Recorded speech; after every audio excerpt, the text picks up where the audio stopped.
د اسلامي امارت رهبری تل دا هڅه کوي چې خپل سوداګرو ته خپل صنعتکارانو ته سہولتونه رامنځته کړي. تاسو وګورئ که موږ 3 میلیونه ماشومان خوارزواکي لرو، اما ترڅنګ باید دلته قوي د غذایی مسؤلیت برخه فعالوي. متاسفانه چې په 13 کلونو کې د غذایی مسؤلیت تر نامه لاندې یو نفر مامور هم وجود نه درلود.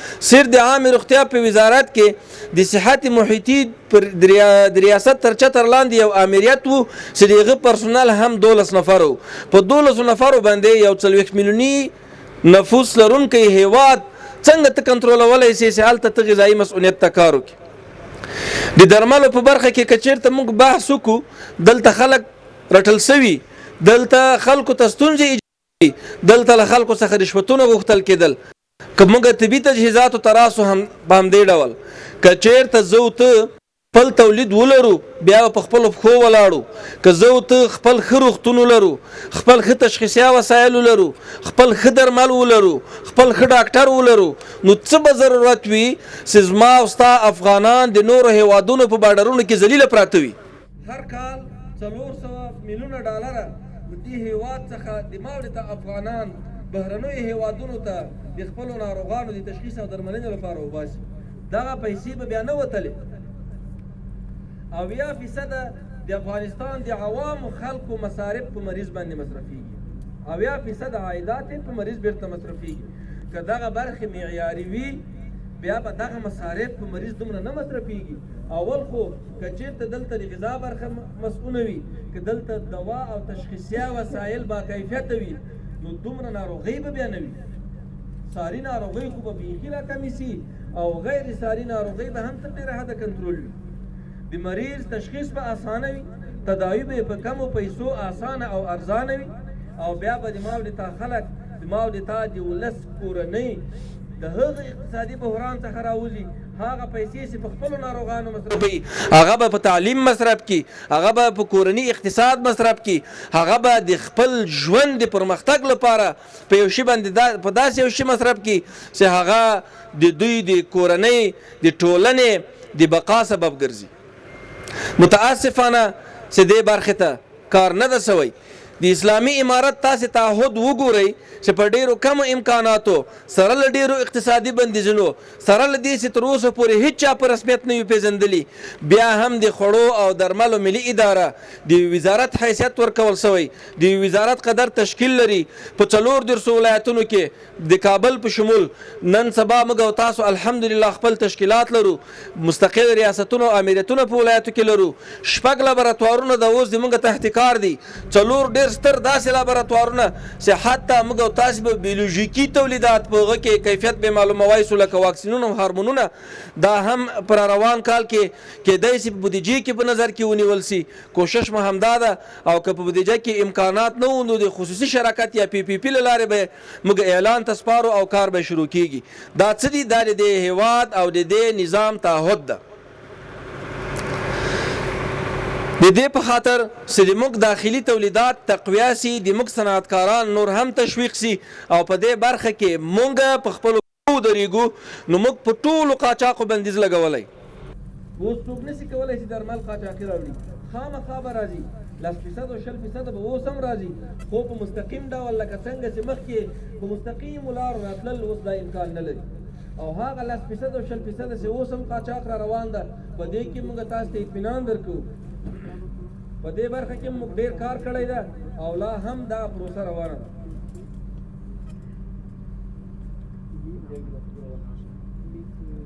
محترمو دوستانو، زه له خپلو ټولو صنعتکارانو ورونو څخه دا هیله کوم چې دوی کوم ورونه چې په صنعت کې مصروفه دي خپل کار باید معیاراتو ته برابر کړي، خپل کار په ملي او نړیوالو ستندردونو برابر کړي. هغه ورونه چې هغوی په سوداګریزو برخو کې مصروفه دي، نو هغوی څخه دا هیله کوم چې تاسې د خپلې سوداګرۍ د خپل تجارت 1% صنعت ته باید ځانګړې کړئ. که موږ او تاسو یو بل ته لاس ورکړو، زه پوره متیقن یم چې په راروانو 4-5 کلونو کې به په ټولو برخو کې به ځان بسیا او خودکفا به اما دا تعهد ته ضرورت لري. د نظام په نمایندګي تاسو ته زه اطمینان درکوم چې د نظام له لوري د مشرانو له لوري لکه څنګه چې تاسو هره ورځ په رسنیو کې اورئ، لکه څنګه چې تاسو ته هره ورځ ډاډ درکول کېږي په دغسې جلساتو کې، دا خبرې میډیایي نه دي، دا خبرې صرف رسنیزې نه دي، دا خبرې صرف سمبولیکي نه دي، دا حقایق دي او تاسو ته د نظام ثابته کړې چې تاسو په څنګ کې ولاړ دي. شپه ورځ موږ د تاسو په خدمت کې خو راسئ کار وکئ، راسئ دغه هېواد په خپلو پښو ودرو تر څو چې په ځان باندې بسیا نه سو، خودکفایي ته کار ونه کړو. دا خبره لرې ده چې زه ورته دې آباد شو، دا خبره یو خیال او خوب ده چې زه ورته دې خپل هغه حریت چې نن لرو دا حتما وساتلی شو. بیا به خامخا زه ورته د یو چا تر سیاسي فشار لاندې راځو، یو به دوا در باندې بندوي مجبوره یوه خبر به یې منې، بل به غذایي مواد در باندې بندوي مجبوره یوه خبر به یې منې. که چېرته موږ او تاسې دا هر څه په خپل هېواد کې ولرو، بیا به موږ هغه سیاسي حریت او ازادي چې لرو دا به د اقتصادي حریت په مټو باندې وساتلی شو. موږ د قاچاقو د بندېدو لپاره، د شفافیت د راوستو لپاره او د داخلي تولیداتو د حمایت په خاطر باندې د خوړو او درملو د ملي ادارې چارې ډیجیټلایز کړې او لا هم کار پرې روان ده. اوس چې څومره درمل افغانستان ته راځي له ګمرکاتو څخه ونیسه، حتی له فابریکې څخه ونیسه، بیا د مریض تر خولې پورې چې کوم زنځیر ده دا به په آنلاین ډول په ډیجیټل ډول تر کنټرول لاندې وي. یو ټابلیټ که راځي د دې د مصرف نقطه به موږ معلوموو چې له کومه ځایه راغله، چېرته لاړه او چېرته مصرف شوه، چا ته ورکول شوه، د چا د نسخې په اساس ورکول شوه. دلته چې څومره فابریکې دي چې څومره خام مواد راځي دا به ټول په حساب وي ورسره چې 1 کیلو د پرستامول خام مواد دې راوړه، څومره ټابلیټ ترې جوړ شو او کوم شرکت ته دې ورکړه، هغه شرکت چا ته ورکړه. موږ داسې یو سیستم جوړ کړی او لا کار پرې روان ده چې انشاءالله د دې په اساس به ډاډ او اطمینان درکو چې 100% شفافیت رامنځته کېږي او موږ او تاسې به وکولی شو چې خپل تولیدات لا هم قوي کړو. اوس هم یو شمېر داسې کمپنۍ شته چې په افغانستان کې ثبت او راجستر نه دي، کېدای شي ښې کمپنۍ هم وي په دې کې، خو دلته یې دوا قاچاق را روانه ده. زه د دغو رسنیو له لارې په خپلو هېوادوالو غږ کوم، داسې کمپنۍ د مثال په نوم د جی اس کې کمپنۍ، جی اس کې کمپنۍ یو ملټي نیشنل ډېره ښه کمپنۍ ده، اما په افغانستان کې نه ده ثبت شوې، په افغانستان کې نه ده راجستر شوې، دوا یې قاچاق راځي، تاسې د دوا مه استفاده کوئ. لکه پیناډول ښه مثال یې پیناډول ګولۍ مه استفاده کوئ دا دوا. موږ داسې شواهد لرو چې دغه دواوې اکثره په شخصي کورونو کې په ګاونډیو هېوادونو کې جوړیږي او دلته د جی اس کې د کمپنۍ په نوم باندې راوړل کېږي او په خلکو پلورل کېږي. حتی موږ اموکسیلین کپسول څو ځایه نیولي دي همدې جی اس کې کمپنۍ چې په منځ کې چونه ده، چونه کلکه چونه ده په منځ کې، دا موږ په اثبات رسوو. زه په خپلو هېوادوالو غږ کوم چې له خپلو داخلي درملو ډېره استفاده وکړئ. زه په خپلو طبیبانو ډاکټر صاحبانو رزقپوهانو غږ کوم چې ډاکټر صاحب محترمه ته چې مریض ته درمل لیکې اولویت خپلو داخلي تولیداتو ته ورکړه، ته اولویت خپلو داخلي تولیداتو ته ورکړه. موږ د دې پروسې د حمایت په خاطر په ټولو جهاني سازمانونو، مؤسساتو، انجوګانو باندې چې هغه په افغانستان کې کار کوي د صحت په برخه کې، په هغوی باندې د 1500 قلمو کلک بندیز لګولی، تاسې به یې له خارجه نه راوړئ، دا به دلته تاسې خریداري کوئ. اوس هم د ما په میز د یونیسف د موسسې په ریفورمې پرتې دي، په لکونو ټابلیټ پرستامول ته له خارجه راوړې، یو ټابلیټ په 15 افغانۍ ورته تمامېږي. ولې دلته د موږ د شپږ داخلي تولیدي فابریکې چې له دې نه استفاده کېږي. موږ دا خبره مؤسساتو ته کړې، هغه اقلام هغه درمل چې د موږ فابریکې نشي جوړولی په مارکیټ کې موجودې وي، هغه به هم د ما یو تاجر سره مایه ګزاري پې کړې وي، کې له بهره راوړي، کې له هر ځای راوړي، له کیفیت یې ځان مطمئن که. موږ هم درته اطمینان ورکوو ته باید د مارکیټ کپیسټي او ظرفیت په نظر کې ونیسي، ته باید دلته خرید وکړې. او په دې هکله باندې موږ له ډېرو مؤسساتو سره تفاهم ته رسېدلي یو. که تفاهم ته هم نه رسېږو خو موږ په دوی باندې هغه درمل چې هغه دلته شته، دلته موجود دي او د ما او د تا په فابریکو کې جوړیږي، د ما او د تا په مارکیټ کې لاسرسی ورته اسانه او ارزانه ده، هغه باید له خارجه رانه وړل شي او دلته خریداري شي. دا څه ده؟ دا تعهد ده له دې نظام سره او دا تعهد ده له خپل ولس سره. چې اسلامي امارت تاسو ته ثابته کړې. همدارنګه محترمو دوستانو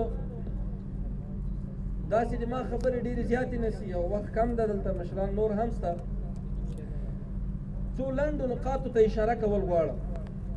یوه موضوع هغه سوداګر چې د وارداتو په برخه کې کار کوي، له بهر څخه درمل راوړي، هغوی ته په ډېر احترامانه ډول او له هغوی څخه په ډېر احترام سره دا غوښتنه کوم چې وروره خپل کارونه اصولو ته برابر کړه.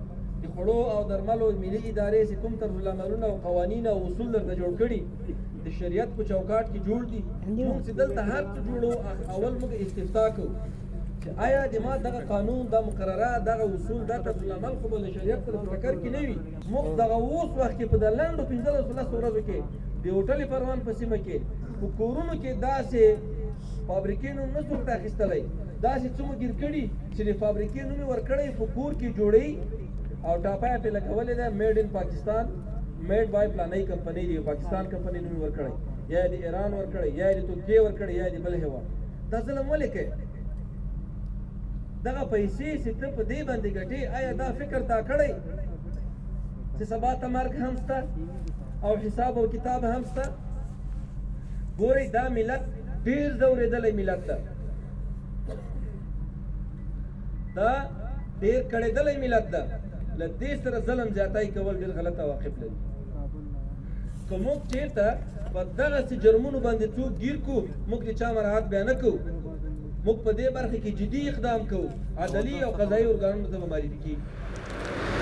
او درېیمه خبره چې بیرته تکرارا وایم، د تاکید او تایید لپاره تکرارا وایم، هغه صنعتکارانو ورونو ته وایم چې محترم ورونو تاسې هم کوشش وکئ چې خپل ځان، خپل فابریکې، خپل وسایل معیاري کړئ.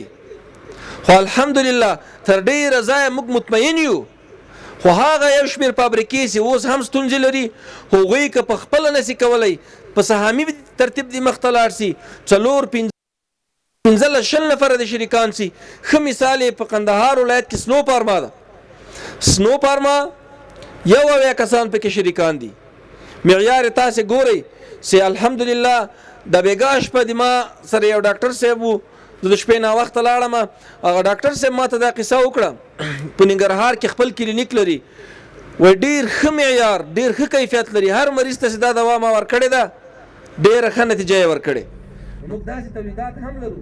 د دې اساسي علت څه ده؟ اساسي علت دا ده چې هلته سرمایه ګزاري غټه شوې، معیار 100% په نظر کې نیول شوی. د جی ام پي او ډبلیو ایچ او چې څومره غوښتنې دي هغه ټولې هلته عملي شوي.